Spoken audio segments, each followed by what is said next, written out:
It's Tyree from Wrist Unwound and Timex Tales, and today we're doing episode 1.5, episode 2, depending on how you count it, talking about our weekly watch challenges. If you didn't tune into the last video, I talk about what the idea came from and some of the goals with both Wrist Unwound and just the intent of these conversations. So thanks for tuning in. And if you're tuning in on YouTube, if you would like to be a part of this, make sure to subscribe to the channel and go to Instagram, follow me at Wrist Unwound. That's where we have these conversations and where I post the weekly prompts. So the first weekly prompt was what started your journey into watch collecting? And the goal was really just to kind of see like where did all the collectors get into it? And as we read through the comments, you'll see there's just a wide array of stories, some of them a little bit more serious, some of them just happy and coincidental. So let's just get into it and let's start reading. And so I'll start at the top, coming from the watch dad. Not the, but the watch dad. For me, it was my dad. As far as I can remember, I always had a watch on. He's into watches and taught me to tell time. I remember having a Timex watches all that time, and since then I just fell in love with watches. And that's pretty awesome. I think it's cool when you see the journeys between like the parent and to the kid into the watch collecting. If you watch one of my first videos about the Timex Japan series, actually not Timex Japan, my second video, I had my daughter Peyton with me. And it's pretty cool to have both my daughters starting to get into watch collecting, and so to be able to share this this hobby with someone you love, especially your children, is such a cool experience. I wish my wife liked it a little bit more, but hopefully we'll get her on. But yeah, thanks for the watch dad for tuning in. So let's go to the next one. The next comment comes from Modest Minutes. I can't believe I missed this. It was my grandfather. He had a Casio calculator watch that I loved, and I would always grab when I visited him. When I got older, I started exploring other watches. Fossil was my gateway into watches. It was interesting. We were just having this conversation at work about Fossil. And it does seem like some reason Fossil and Timex, my favorite brand, is a great gateway drug into this addiction, into horology. But it's super cool. And then particularly the Casio calculator watch.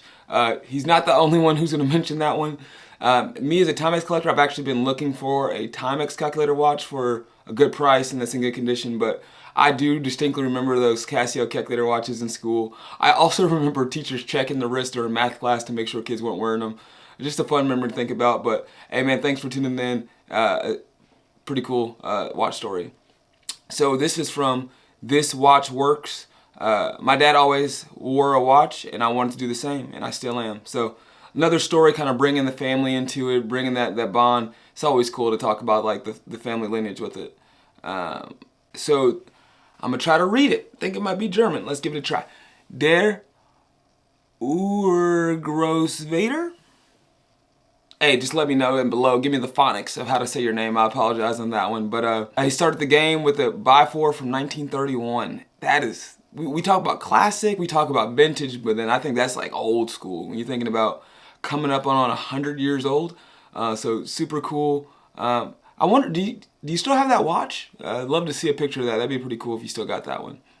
All right, so moving to the next one. Bama the Beach 2, my great uncle's Longines watch, which I know possess and treasure. Oh, that's pretty awesome to have that watch in the collection now. Reminds me of one of the best uncles a young boy could have. Man, that's super cool. So we've talked about a couple dads bringing people into watch collecting, but it's also cool to have that extended family. And particularly if you still have that watch to kind of tie you to that person, that is incredible. And I think that's what's special about watches, and we talk about Wrist Unwound where watches and stories meet. Some people who don't understand watches, they just see something that tells time. They don't understand that the piece on your wrist can really connect you to either a memory, a place, a person. And so having stories like this, having pieces like this in your collection really just bring beauty to watch collecting. So, hey man, really appreciate you commenting. Let's keep it going. Enthusiast, I've had a watch on my wrist since I was 7. Oh, my man started young. All right. First watch was a digital Timex Snoopy watch with a soccer animation. Had a watch on ever since. Couldn't afford a nice watch until 20-something years ago, and I got a Cartier. Ooh, you started with the Cartier Santos. Okay. You know, it's funny we say like nice watch, and I like that he put it in parentheses because like nice is very relative. You know what I mean? If people save up to get a $100 watch. Some people save up to get a $10,000 watch. Some people just have the money to buy $100,000 watches. But I think nice is very relative. And I appreciate him putting that parentheses on it because like, hey man, a Digi Timex, you know, I think that's pretty nice too. Not that I have a bias or anything. But no, man, that's really awesome. And it's funny, my daughter, her first watches are also Timexes from the Snoopy collection. And She also has a Lucy as well. So it's cool to have that lineage, and I'm hoping one day, you know, she'll be commenting on an Instagram post about how she got into watch collecting. Got her at 5 though, so you know, starting her a couple years before you did. But and then lastly, the Cartier Santos. I've been looking at the more luxury end of watches, and the Santos is one of the ones on my list. So I'm not gonna lie, when I saw Santoses in pictures, I really didn't think that they looked that good. But I had the opportunity. I think I was in Germany I was in an airport, but we stopped through a watch store on the airport. And I was talking to the guy, and he said that his favorite watch was a Cartier Santos. And I was like, hey, do you have any in? I would just love to just try it. Because in my mind, I'm like, I don't really think it's a nice watch, but if this dude's his favorite, let me hear him out. The moment I put it on my wrist, I understood. Pictures don't do it justice. When you have that on wrist, it is beautiful. And so I am currently also looking at one day buying a Cartier Santos, but you know, got to save a little bit more. Those cost a little bit more than my Timex Expeditions. But all right, let's see. Let's go down to the next comment. This is from Vintage Watch Else. Sorry if I mispronounced that. When I was a kid, one of our neighbors who lived in the same building let me play with his Reverso. As I was fascinated by the mechanism, had a few years as a kid and teen, and bought a Tissot Chrono when I was 19 because I liked Breitling models at that time. Blue glossy dial and a polished case bracelet. I've worn this model for the next 5 years or so, had a break for a few years after without any watches, till a colleague introduced me to the online watch forums. Woo! That's where it gets dangerous. Between YouTube and watch forums, they'll pull you in. So after buying a few newer ones, start to collect the vintage pieces, which makes sense that your handle name, Vintage Watch, I see, I'm tracking. And in 2019, I was able to trade a watch when working in Zurich, Switzerland, and of course, a Reverso. So that's awesome that the watch that started your journey, you were able to kind of bring that full circle. And a cool kind of hearing the full story of your watch collection journey, starting with the Tissots, moving up into the different brands. But really appreciate your comment, and it's really cool that you were able to get that first watch. All right, so going down to Cove Watches, starts with a recent one. One day, for some reason, I searched for the first watch worn on the moon. I've also searched that before in my life. And we all know who it appears. And when the 9th of January 2021, we all got our family watches out, I just stared at them, picking each one, trying to understand it, and then the bug bit me. I was watching Dean, Ellie, Teddy, Jody in less than a week, trying to herd as much knowledge as possible, and here I am. It's particularly Teddy. I watched a lot of Teddy Bolsor, and he really kind of helped teach me a lot. Same as like the Time Teller. Sophie Watches, check her out. But there's a lot of channels. I think all of us, we kind of started watching those, and they kind of pulled us in. But that's pretty cool. I think it's also interesting, we talk about watch collectors. It's interesting, some people look at it from like the mechanical side, some people have like a story side, and some of it are like looking at it from like historical events. So whether it be on the moon, or maybe it was something that was in the sea, or maybe it took place on some kind of an expedition. I think that's kind of cool to see the different lineages of like watch collectors and what they look for in a watch. I know me personally, I also enjoy looking up like what watches were worn in movies, and particularly Timexes, just because that's my favorite brand. And my favorite one out of that collection, which I think I've mentioned before, is Pulp Fiction, Vinny Vega's character. He has a 1970s Timex Q with like a black and reddish marble dial. I got one of those. That was super exciting because Pulp Fiction is one of my favorite movies of all time. But yeah, so I can definitely understand like looking at different events and trying to find watches that match that. Next up, we got Timex Vintage MX, who I give a special shout out to, was one of the first people to help me out on Instagram as I was trying to learn about the watch journey. My first beloved watch was a Snoopy Loris. As a child, fortunately has been with me ever since. That's awesome to have that first watch still. But my passion for Timex was born a few years ago when my father gave me a Timex Viscount automatic from 1976. I was so surprised to discover that Timex had mechanical watches in past decades, and having one in hand excited me so much that I began researching, studying, and collecting the best watches from the golden era of Timex. I think, first of all, I have a bias towards Timex, so it's always cool to see how other collectors came into it. But I think that was one of the things that interested me as well, is when you learn about Timex, most people know about the Iron Man, but when you learn about their history of the automatics, the mechanical, their different movements, their different styles, it really made me realize like how much I didn't know. and the not knowing made me dig in more and try to learn more. I think another big part of this, talking about not only Timex Vintage's account, but also just like what got me into watch collecting was the community. First thing I did was joining those watch forums, joining the Reddit and the tutors and all these different groups. But the Timex groups for me just felt more at home, felt more like family, it felt more like cohesive. There wasn't that same kind of like competitive banter in some of their watch groups. And so I think that was a big part of my watch collecting journey. But going back to Timex Vintage, man, it's awesome that you still have that first watch.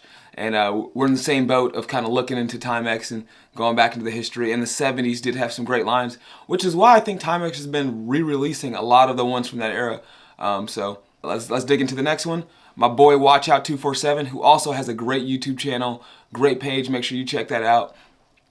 So what he said is, for my 21st birthday, my parents got me a gold-plated Seiko quartz. Think of the SAR, but quartz. Fast forward to the morning of my wedding, and I've lost one. Oh no, I forgot about that. He lost his one and only watch. After returning home, once the wedding celebrations are over, I see a bunch of the Teddy videos. Yep, see, Teddy brings us all in. Best watches under $100, and I see the Casio Duro. I also watched the exact same video. With his passion, I decided to pull the trigger on the Duro, and once I turned that bezel and understood what it meant, I was hooked. Common thread, common theme. You see the YouTubers, and particularly Teddy, bringing a lot of us in. So Teddy, if you ever watch this video, thank you so much for making the WatchFam what it is today. I've actually watched that exact same video, and I looked at the Casio Duro. Haven't gotten one yet, but it's definitely a great watch, and I'm glad that you made this discovery because I love watching your page, WatchOut247, and glad to have you as a part of the WatchFam. All right, bringing it out to another one of my Timex brethren, Timex Badger. Always loved watches and always wore one, but it wasn't until COVID where I was forced to work from home with an extra 4 hours a day on hand without commuting to New York City, 2 hours each way, which is bananas, crazy commute. I started looking at YouTube and came across some watch content. It was like a magical beam from the sky where I was immediately hooked. Not only did I start collecting Timex, only because the brand reminded me of all the men in my family who are no longer with us, I built a mini Timex museum in my house. It filled me with creativity, passion, and the rest is wrist history. I've actually seen pictures of your museum. I absolutely love it. If I'm ever in New York, I need to hit you up and come by and visit. Man, it's a great collection. And first of all, talking about watches, your commute was crazy. I'm glad that you don't have that commute anymore. Well, at least I hope you'll still be able to work remotely. But it's awesome to see how something unexpected can lead us down a whole different path. So, we look at the pandemic and COVID, but think about how many of us in that period were able to discover this new passion, and hopefully it's brought us a lot more joy to our life. So something that we thought was bad brought some good into the world as well.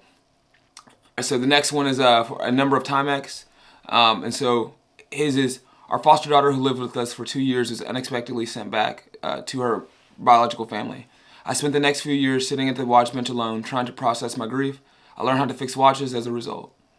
And me and a number of Timex had some more conversation about this one later, but I think this is probably the most powerful comment of all the comments. And that's not to disparage anyone else, but I think it shows you the depth of the people in the watch family and what brings us into this community. We talked about in the previous one about how hardship can sometimes bring this new joy. But for some of us too, it can help distract us from other things. And this situation did resolve in a good way, and I'll let him tell that story, or you can read the comments to talk a little bit more about it. But trying to find meaning, trying to find purpose, able to do that in horology and do that with watches, do that within this watch community, I think that is incredibly powerful. And I thank him, Number Timex, so much for sharing that story, being open, being vulnerable, and realizing like how much meaning watches can have to people and how much it can mean to others. And so that comment alone, I thought was just, it really touched me, and I was very thankful they shared it, and we were able to have that conversation back and forth in the comments. But it just shows you how rich and how deep people's stories are when it comes to collecting. Next up, I'm going to my boy Darren. So the true start was when I received my grandfather's Timex electronic after he passed away. He has pictures of it on his page. Beautiful watch, beautiful pictures, great stories with that one. And at that point, I was getting into identifying old watches I had from him and my grandmother's, but the electronics sparked a whole different beast. I wanted to learn everything I could about it. Down the rabbit hole I went. This led me to websites and pages on IG about Timex, led me to where I am today. For better or worse, and then just kind of thank me for the page. But hey, Darren, man, first of all, Darren has absolutely incredible photography skills. He has some great storytelling when you read the captions. And I think we see that common line, though, having that family member bring us in. And one of the things I think, just thinking about it now too, is like, who are the people that we're bringing into the watch journey? Whether it be our kids, whether it be our cousins, maybe it's our coworkers. Because at the end of the day, watch collecting, we buy the watches for ourselves, hopefully, because you're the one who's getting the satisfaction from it. It should be based on your taste. But then, like, what are the influences that you have from the watch collecting? Who are you sharing your story with? Who are you sharing the journey with? I think it's something that we should all reflect on as we continue on our watch journey.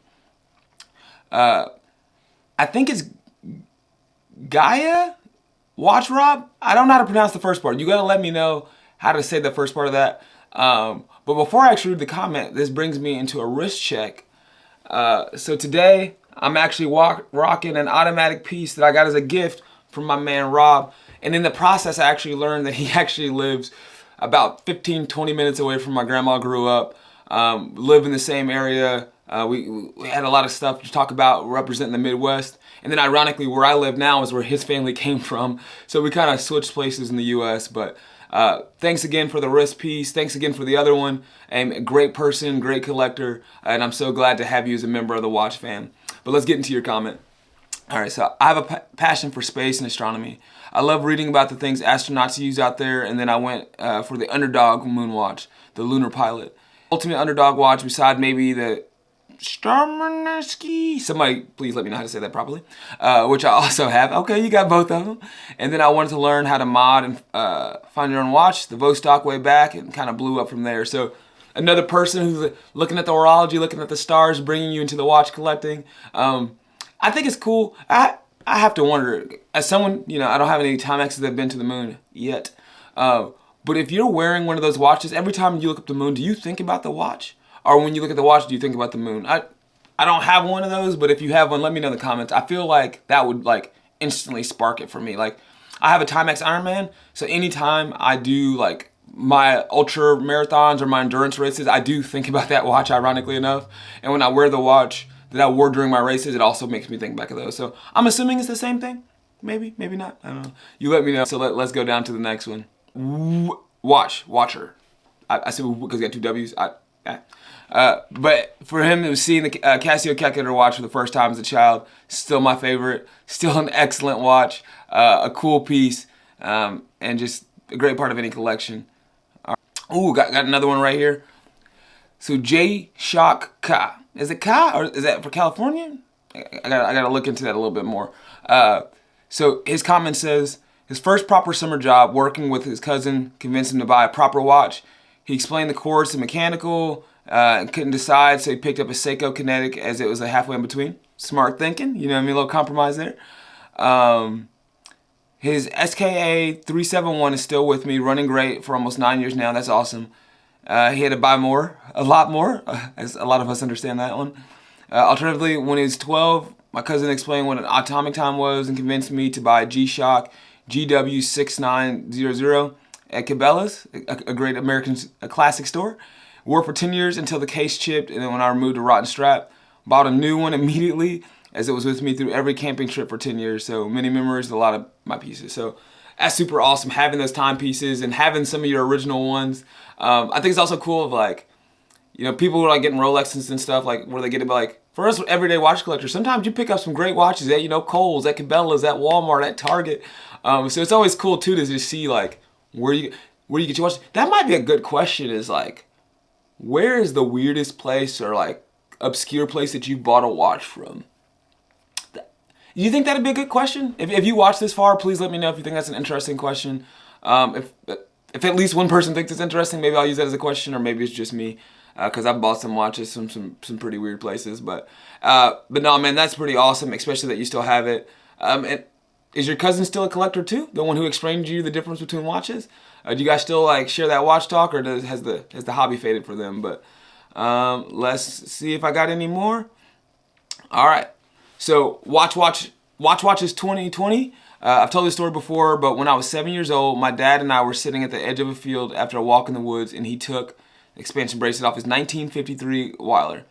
I noticed that the backside was clear and see the gears. I asked to look at it and quickly became fascinated with the movement, asking him after a few minutes, "Who invented time, Dad?" And so it began. First of all, that's a deep question. And in the comments, he actually explains his dad's answer, so I'd encourage you to take a look at that. But I think it's cool to see those exhibition backs, the open fronts, like that's what really gets a lot of people, especially if they're more of the mechanical side. For me personally, I had a similar boat. So the first watch that made me really fall in love. Oops. Now you see that I'm wearing shorts. The first watch that made me really fall in love with time collecting was this one right here. And what I loved about it was having that open front, being able to see the movement. It definitely just added something for me that made me just like fall in love with timekeeping, understanding that it was my movement causing the automatic action. So that was super cool. So let's move on to the next one. Budget watch aficionado. After 10 years of working as an automotive mechanic and wearing a watch is a safety issue, I moved to the medical field, which required a watch for vitals and timing objective measures. I made the mistake of telling myself I'm going to find the perfect watch. Still looking. Listen, if you find that perfect watch, let me know, because I don't think it exists. I actually might put that on a video, like some myths of watch collecting, because like, I haven't found the perfect watch, but there's a perfect watch for that situation. But I think it's because there's so many situations you can't find it. But hey man, keep on the hunt, keep getting watches, and when you find it, let me know. And I'm glad that you were able to switch up jobs and join the watch fam. So affordable watch quest. I didn't wear a watch for 20 years. Then my wife got me a watch for my birthday. I really enjoyed the experience of wearing a watch again, but the watch I got didn't suit every occasion. See? Ooh. Got a phone call here. Alright, we're gonna have to pause the video and I'll be back. Alright, I'm back after a brief phone call. Let's get, oh, where'd it go? Where'd my screen go? Here we go. Alright, let's get back into the next comment. Coming from my man, Captain T53. Good little rhyme scheme there. I honestly say I didn't know. One day I bought a tag and fell down a hole and had no bottom. You know what? Sometimes that's the way it goes, you know what I mean? But you did start with a tag though. If you gonna start watch collecting, you start at the top. I respect that. Let's see. My boy Daresome. Also a note, Daresom's always having part of some great challenges. We got Digi Watch Week coming up in June, so whether you're watching this new old every June, me, Daresome, and a couple of other watch fam, we always like to share some of the digital watches, so make sure to follow him for that one. He said, quote, "I blame Jody. I had a gifted watch from my father-in-law and one from work. I needed to size the bracelet. I looked into YouTube, just one more watch." Another great page. Highly recommend that one. Gave me a list of the best dive watches under $100. Within a month, I had 3 of them. And then I had the bright idea to post them on Instagram. 3 or 4 posts in, I thought, I'm gonna need more watches. Yeah, brother, like, it's funny too, like, not only the blood family, but the in-laws kind of got you into this hobby as well. And it's funny too how many of us started with that, you know, those YouTubers, $100 and under videos, and that's what led us to some things. That's another thought. Should I also, maybe I should make a video about the best Timexes under $100. There's a lot of people who talk about like, oh, $100, but Timex doesn't get the love it deserves. That might be a good little move. That might be a good move. All right, we'll keep it going. Next up, the Ruby Hour. Love her page. She has some incredible interviews where she interviews different members of the watch fam. So highly recommend it. But let's get to the comment. It started with a pink Barbie watch when I was a kid, then a Senko tank. Then the passion kind of dulled for years when I was busy with school and work. Then it got reignited with my first luxury watch. Subconsciously though, I think it's because both my parents were watch people. That's cool too that both your parents were watch people. And it's interesting too that it took you a while to come back into it. But yeah, starting with that little Barbie watch, getting on. So I'm wondering now, have I planted enough of a seed in my kids' mind that they will become watch people? Even if it's not right away, like is it gonna be there? But no, that's awesome. And I can tell definitely the tank influenced you, Ruby, because especially your Cartier that you wear, gorgeous, great pictures, great straps. So, you know, it's cool to kind of see the full-fledged, starting with the Barbie watch to where you are now. My boy Jay Shot Ka, Art, California, not sure. He dropped another comment. My first watch in general was a cheap Pulsar chrono from Sears. See, talking about it. People get watches from everywhere. At 12 years old, I felt so mature. Starting middle school, I saved my allowance and picked it up for like 120 bucks. Half a year's salary. My boy, it's balling on a budget, but you did it. You did it. I sold it for 40 years. Sold it for $40 at a garage sale. Still regret it. I can't even find the model. Dang. Oh man, that hurts. That hurts to have that piece and then to sell it. But hopefully you find it again one day. But if not, it's just a part of the story. But it is kind of cool to see. We talk about like what is a luxury watch. Hey man, $120 for a young man, that could be pretty luxury. With inflation, it's getting even harder. But that's pretty awesome. Let's see. Watches with Jokes talks about my watch journey started with my mother. Always having a watch, getting my first Fossil watch. See, Fossil, they bring people into the game.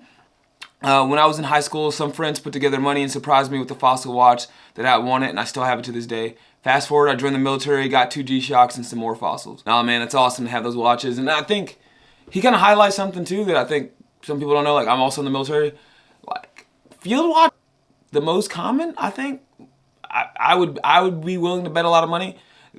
G-Shocks, Iron Man, the digital watches, like that is really like the most common military watches.